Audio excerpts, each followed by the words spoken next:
अब सुनिएगा जरा ध्यान से कि कलयुग में वास्तव में हम धर्म किसे माने। कई लोग कहते हैं महाराज जी रोज मंदिर जाओ तो धर्म है, रोज शंकर जी पे जल चढ़ाओ तो धर्म है, रोज ठाकुर जी की कथा सुनो तो धर्म है, अगरबत्ती लगाओ तो धर्म है, दान करो। नहीं, अष्टादश 18 पुराणों का जो सार है वो वेद व्यास जी ने क्या लिखा है? बोले 18 पुराणों का सार सबसे बड़ा धर्म क्या है कि परोपकार पुण्याय पापाय परपीड़नम।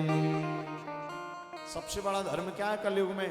सबसे बड़ा धर्म है कि आपके द्वारा चाहकर भी गलती से भी किसी को दुख ना पहुंचाया जाए, अपितु हो सके तो आपके द्वारा किसी रोते हुए के मुख पर यदि मुस्कुराहट आ जाए तो इससे बड़ा दुनिया में कोई धर्म नहीं। गोस्वामी जी ने लिखा है रामचरितमानस में कि परहित सरस धर्म नहीं भाई, परहित सरस नहीं भाई, परहित सरस धर्म नहीं भाई, परहित सरस धर्म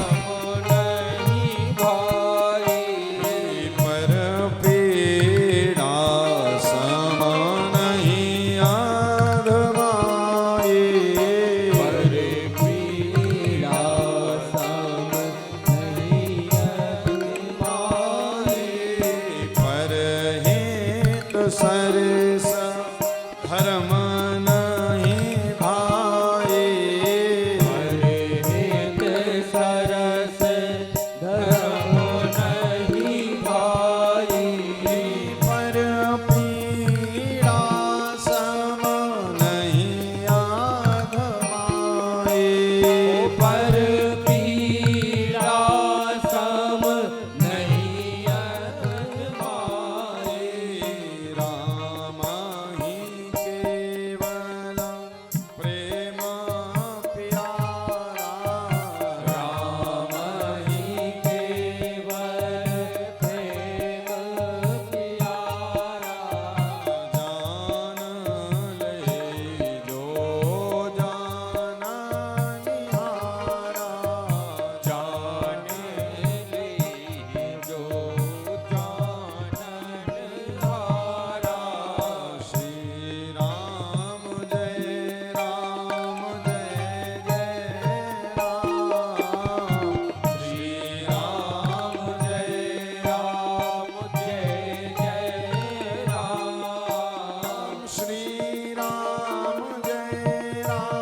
पर पीड़ा सम नहीं आधमाई। परहित सरस धर्म नहीं भाई, पर पीड़ा सम नहीं अधमाई।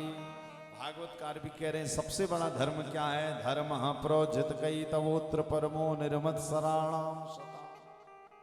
अच्छा देखिए, धर्म बहुत छोटा नहीं समझना चाहिए, ना तो धर्म को छोटा बनाना चाहिए। आजकल मैंने देखा है लोग बड़ी छोटी छोटी चीजों को धर्म से जोड़ देते हैं। ऐसा नहीं किया तो भैया ये हो जाएगा, तुमने धर्म के विरुद्ध काम किया। नहीं, धर्म कोई साधारण विषय नहीं है, धर्म साक्षात भगवान है। लिखा है ना, रामो विग्रहवान धर्म। धर्म क्या है?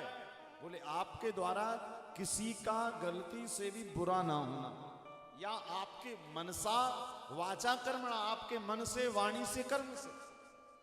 वैसे तो कलयुग में इतनी छूट देकर रखी है भगवान ने कि आप मन से यदि किसी के बारे में बुरा सोचोगे तो पाप नहीं लगेगा।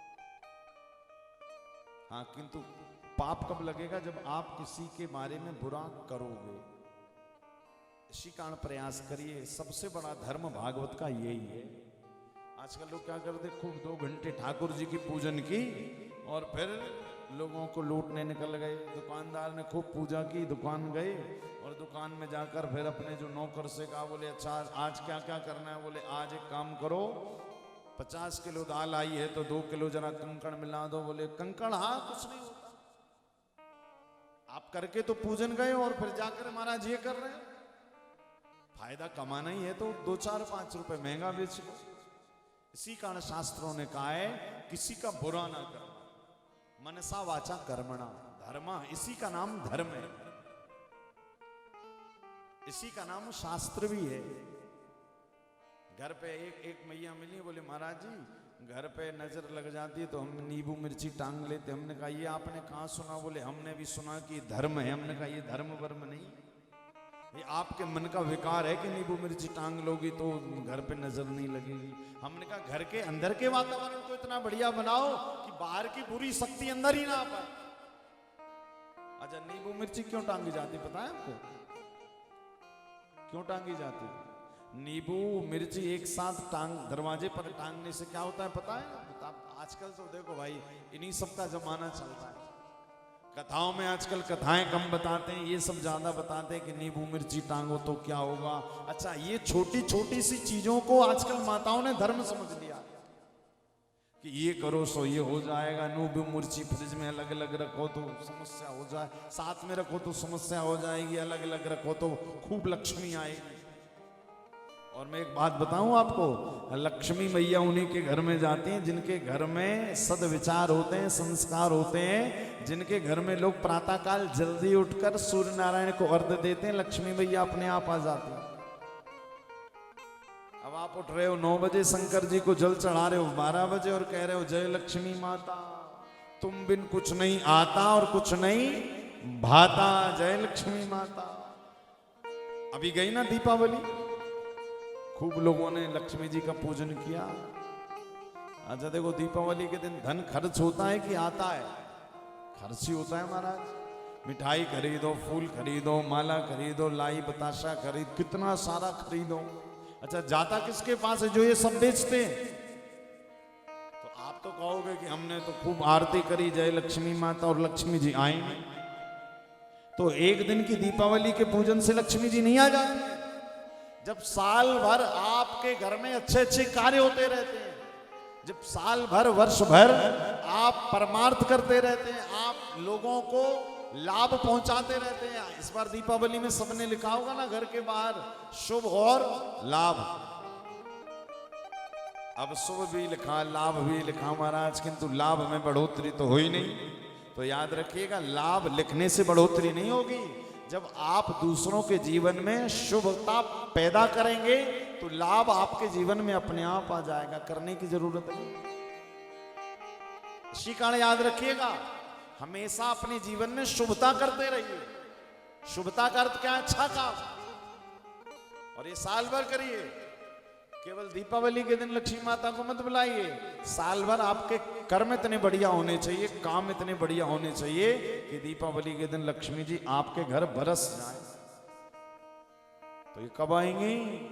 आरती गाने से नहीं आएंगी, शुभ लाभ लिखने से नहीं आएंगी। कैसे आएंगी?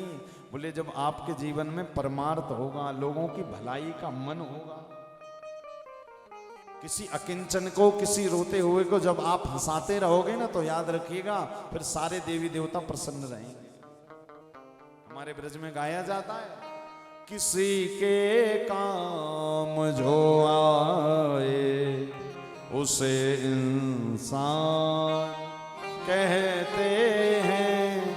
किसी के काम जो आए उसे इंसान कहते हैं। पराया दर्द अपनाए उसे इंसान कहते हैं। पराया दर्द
खुद अपनाए उसे इंसान कहते हैं। तो भागवत का द्वितीय जो श्लोक है ना, उसमें क्या लिखा है? सबसे बड़ा धर्म क्या है? किसी की भलाई करना, किसी का हित करना। जैसे यहाँ कथा हो रही है, तो देखिए कथा तो सुन रहे हैं, यजमान तो दुबे जी है, किंतु ये कथा कितने सारे लोगों को आनंद दे रही है। केवल परासिया में ही नहीं, यूट्यूब के माध्यम से लोग घर में बैठकर भी सुन रहे हैं।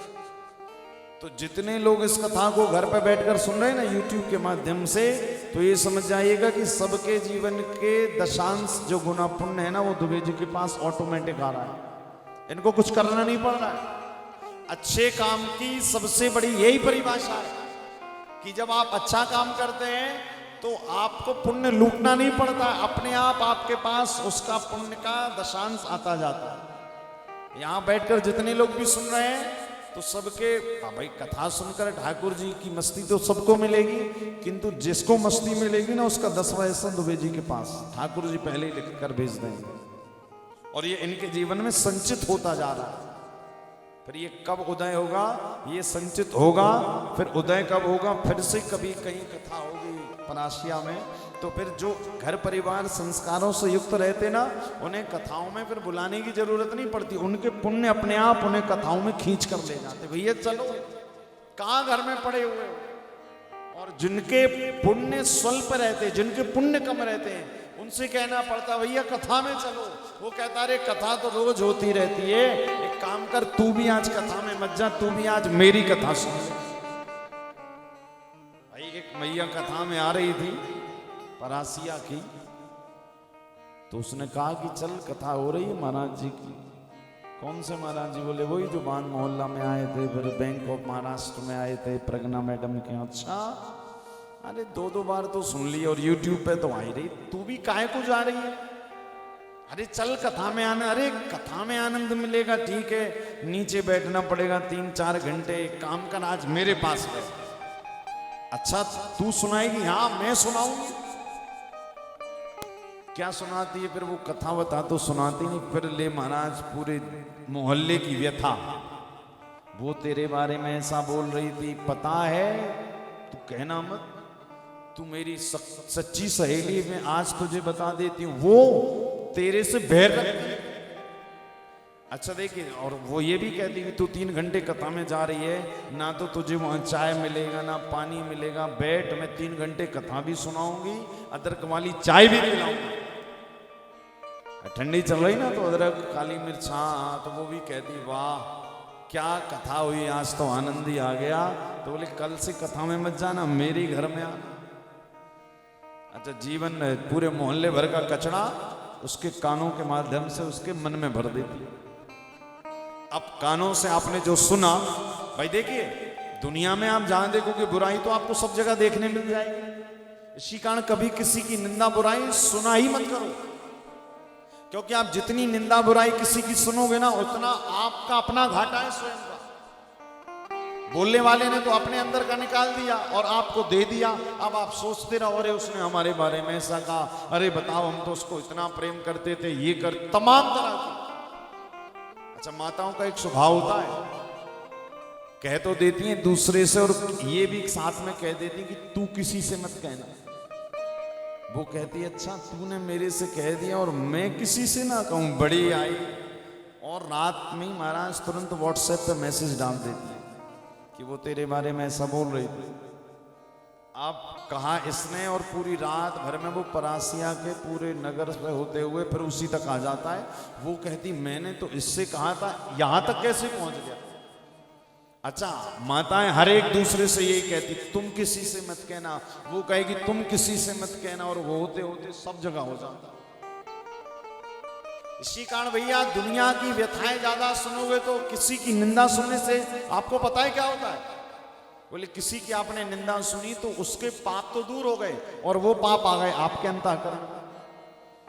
इसी कारण मैंने कल ही परसों ही कहा था ना कि कथा सुनने का नियम क्या है कि 7 दिनों तक क्या जीवन भर ना तो किसी की निंदा सुनो ना निंदा करो, क्योंकि आपने किसी के बारे में बुराई बताई भी तो ये कोई नई बात थोड़ी है। बुराई किसके अंदर नहीं, सबके अंदर है। गुण तो एक आदि मिलेगा, बुराइयों का तो ये शरीर पुतला है। इसी कारण सुनना है, किसी कुछ सुनना है, कुछ सुनने का मन ही है तो भाई ठाकुर जी की कथा सुनो, इससे बढ़िया और क्या कथा हो। यही सबसे बड़ा धर्म है। धर्म प्रोज्यत कई तवोत्र परमो निर्मत्सराणाम सताम। और शास्त्र भागवत कह रही है और एक और धर्म है, लोगों की भलाई करना, लोगों को सुखी करना। और दूसरा धर्म है अपने मन को हमेशा मात्सर्यता से मुक्त करके रखना। मात्सर्यता होता ना, मात्सर्यता का अर्थ यदि आज की भाषा में मैं कहूं तो उसको कहा जाएगा द्वेष, और सरल भाषा में कहूं तो जिसे क्या कहते हैं, जलन। मात्सर्यता भाई जलन सबके अंदर होती है थोड़ी बहुत। तो शास्त्र कहते हैं मात्सर्यता यदि है तो आप भगवान के कितने भी मंदिर जाओ, कितने भी व्रत करो, पूजन करो, ठाकुर जी कहते फिर मैं प्रसन्न नहीं होता। इसी कारण मन से मात्सर्यता का त्याग करिए, सबसे बड़ा धर्म है। मात्सर्यता का मतलब क्या है कि हमारे लिए तो सब बढ़िया बढ़िया हो जाए किंतु दूसरे के लिए सब घटिया हो जाए। हम स्वयं के लिए तो हमेशा आम के मीठे फल खाना चाहते हैं किंतु दूसरों के लिए बबूल के कांटे देना चाहते हैं। इसी का नाम है मात्सर्यता। और ये मात्सर्यता कैसे जाएगी? ये मात्सर्यता जाएगी भगवान की कथा सुनने से। आप कितने भी बार वृंदावन चले जाओ, बिहारी जी के मंदिर चले जाओ, यदि मन में मात्सर्यता है महाराज तो फिर ठाकुर जी आपको देखने वाले नहीं है। तो फिर ये मात्सर्यता जाएगी कैसे? शास्त्र कह रहे हैं भगवान की कथा सुनने से जाएगी। और एक दो बार नहीं, बहुकाल बहुत दिन तक जब सत्संग करते रहोगे तो ये श्रीमद् भागवत पता है क्या करती है? व्यक्ति के मन का श्रृंगार कर देती है, आपको भगवान के सामने खड़े होने का पात्र बना देती है।